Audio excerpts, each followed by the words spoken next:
આપણે જ્યારે કોઈ સુંદર ફૂલને જોઈએ છીએ ત્યારે આપણને એની સુંદરતા દેખાય છે, પણ શું આપણે ક્યારે વિચાર્યું છે કે એની પાંખડીઓની પાછળ નરી આંખે ન દેખાય એવી એક આખી દુનિયા ચાલી રહી છે?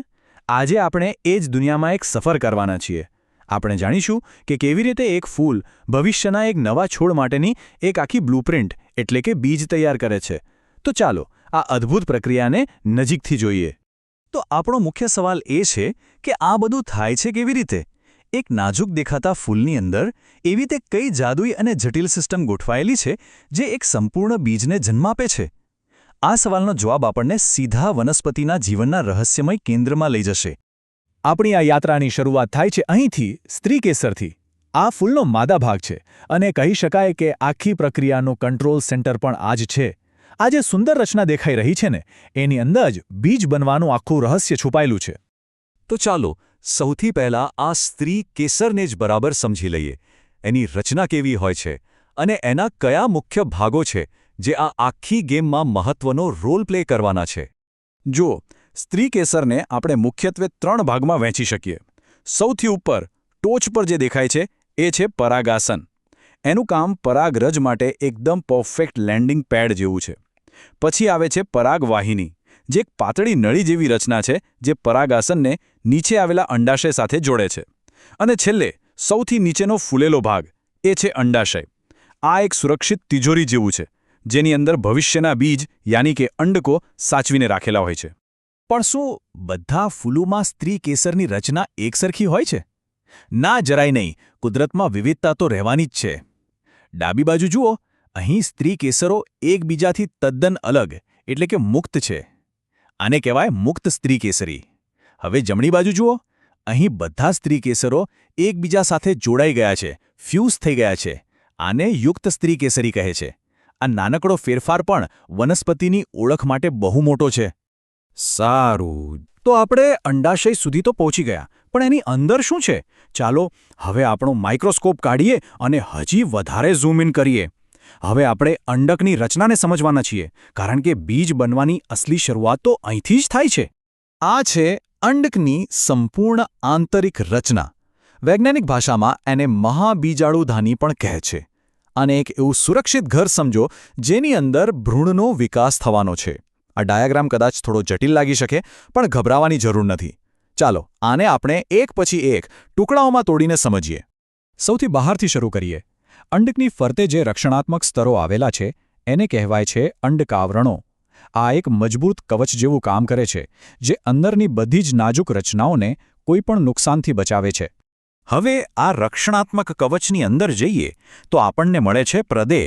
આ બીજું કંઈ નહીં પણ પોષક તત્વોથી ભરપૂર પેશીઓનો એક સમૂહ છે. આપણે એને એક ભંડારઘર કે પછી પેન્ટ્રી કહી શકીએ, જે વિકાસ પામી રહેલા ભ્રૂણપુટને સતત ખાવા પીવાનું પૂરું પાડે છે. હવે આ જે કવચ છે એ સંપૂર્ણપણે બંધ નથી. એમાં એક નાનકડું છિદ્ર, એક નાનકડો ગેપ હોય છે. એને કહેવાય છે અંડછિદ્ર. આ જગ્યા ખૂબ જ મહત્વની છે, કારણ કે ફલન સમયે પરાગનલિકા આ જ ગુપ્ત પ્રવેશદ્વારથી અંદર એન્ટ્રી લે છે.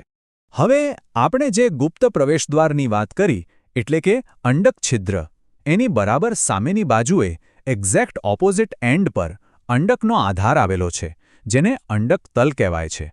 આ બંને છેડા જાણે કે અંડકના ઉત્તર અને દક્ષિણ ધ્રુવ જેવા છે, જે આખી રચનાને એક ઓરિએન્ટેશન આપે છે. અત્યાર સુધી આપણે આખું માળખું જોયું, પણ આ બધું બનાવવાની શરૂઆત કોણ કરે છે? તમને જાણીને નવાઈ લાગશે કે આ આખી પ્રક્રિયાનો હીરો એક જ કોષ છે. ચાલો હવે એ પ્રક્રિયા પર ધ્યાન કેન્દ્રિત કરીએ જેનું નામ છે મહાબીજાણુજનન.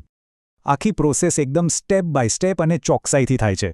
સૌથી પહેલાં પ્રદેહના હજારો કોષોમાંથી કોઈ એક કોષ ખાસ બની જાય છે, જેને આપણે કહીશું મહાબીજાણુ માતૃકોષ. પછી આ એક કોષ વિભાજન પામીને 4 નવા કોષો બનાવે છે. પણ અહીંયા વાર્તામાં એક જોરદાર ટ્વિસ્ટ આવે છે.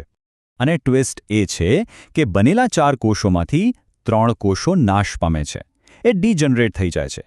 એમાંથી માત્ર અને માત્ર એક જ કોષ જીવંત રહે છે. ફક્ત એક જ. આ એક જ કોષ હવે કાર્યશીલ મહાબીજાણુ તરીકે ઓળખાશે અને આખી વાર્તાને આગળ વધારશે. તો હવે આ એકલો બચેલો મહાબીજાણુ, આ લોન સર્વાઈવર શું કરશે? એ એક આખી નવી દુનિયાનું નિર્માણ કરશે. એ બનાવશે એક સંપૂર્ણ માદા જન્યુજનક, જેને આપણે ભ્રૂણપુટ તરીકે ઓળખીએ છીએ. અને આ નિર્માણની પ્રક્રિયા ખરેખર અદ્ભુત છે. હવે આ એકલા કોષની અંદર જ એક નાટક શરૂ થાય છે. સૌથી પહેલાં એનું જે કેન્દ્ર છે એ વિભાજન પામીને 2 કેન્દ્રો બનાવે છે અને પછી જાણે કે ચુંબકના 2 અલગ અલગ છેડા હોય એ રીતે આ બંને કેન્દ્રો કોષના વિરુદ્ધ ધ્રુવો તરફ ગતિ કરે છે. પણ વાર્તા અહીં અટકતી નથી. હવે પ્રોસેસ ફાસ્ટ ફોરવર્ડ થાય છે. પેલા બંને કોષ કેન્દ્રો ફરીથી વિભાજન પામે છે અને 2ના 4 કોષ કેન્દ્રો બને છે અને એ 4 ફરીથી વિભાજન પામીને ટોટલ 8 કોષ કેન્દ્રો બનાવે છે. વિચાર તો કરો, આ બધું જ એક જ કોષની અંદર થઈ રહ્યું છે. અને અહીંયા આવે છે સૌથી મજેદાર અને આશ્ચર્યજનક વાત. આ જે 8 કેન્દ્રો બન્યા એ ફક્ત કેન્દ્રોનું જ વિભાજન છે. હજુ સુધી કોષોની વચ્ચે કોઈ દિવાલ નથી બની. 8 કેન્દ્રો એક જ કોષરસમાં મુક્ત રીતે ફરી રહ્યા છે. આ ઘટનાને મુક્ત કોષ કેન્દ્રીય વિભાજન કહે છે, જે વનસ્પતિ જગતની એક બહુ મોટી ખાસિયત છે. સારું, તો આપણી પાસે હવે એક કોષમાં 8 કેન્દ્રો તૈયાર છે. હવે સમય છે આ બધાને વ્યવસ્થિત રીતે ગોઠવવાનો, ઓર્ગેનાઇઝ કરવાનો. આ ગોઠવણના અંતે જે પરિણામ મળે છે એ એક અત્યંત સંગઠિત રચના છે જે ફલન માટે સંપૂર્ણપણે તૈયાર છે. અને આ રહ્યું આપણું અંતિમ ઉત્પાદન. હવે પેલા 8 કેન્દ્રોની આસપાસ ધીમે ધીમે દિવાલો બનવાનું શરૂ થાય છે અને એક સુવ્યવસ્થિત સંગઠિત રચના તૈયાર થાય છે. આ છે એક પરિપક્વ ભ્રૂણપોટ જે ફલનની પ્રક્રિયા માટે સંપૂર્ણપણે સજ્જ છે. તો ચાલો આ ગોઠવણનું ગણિત સમજીએ. આખી રચનામાં 8 કેન્દ્રો છે પણ કોષો તો ફક્ત 7 જ છે. આવું કેમ? ચાલો જોઈએ. અંડક છિદ્ર તરફના છેડે કુલ 3 કોષો ગોઠવાય છે, જેમાં વચ્ચેનો છે મુખ્ય અંડકોષ અને એની બંને બાજુએ છે 2 સહાયક કોષો. એની બરાબર વિરુદ્ધ છેડે બીજા 3 કોષો છે, જેને પ્રતિધ્રુવીય કોષો કહેવાય છે. તો 6 કોષો થઈ ગયા. હવે બાકીના 2 કેન્દ્રો શું કરે છે? એ બંને વચ્ચે આવેલા એક મોટા કેન્દ્રસ્થ કોષમાં સાથે રહે છે. આમ કુલ થયા 7 કોષ અને 8 કેન્દ્રો. આ અનોખી રચના જ ફલન માટે ચાવીરૂપ છે. અને એક છેલ્લી અદ્ભુત વિગત. અંડકોષની બાજુમાં જે 2 સહાયક કોષો છે એની અંદર તંતુમય પ્રસાધન નામની એક ખાસ રચના હોય છે. એનું કામ શું છે ખબર છે?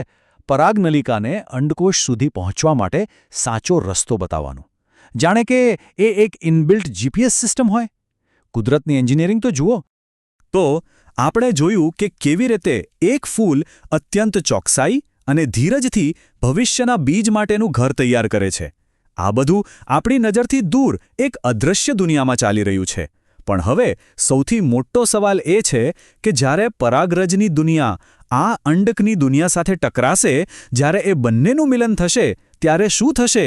એ વિસ્ફોટક મિલનની રોમાંચક વાર્તા આપણે આપણા આવતા વિશ્લેષણમાં જાણીશું.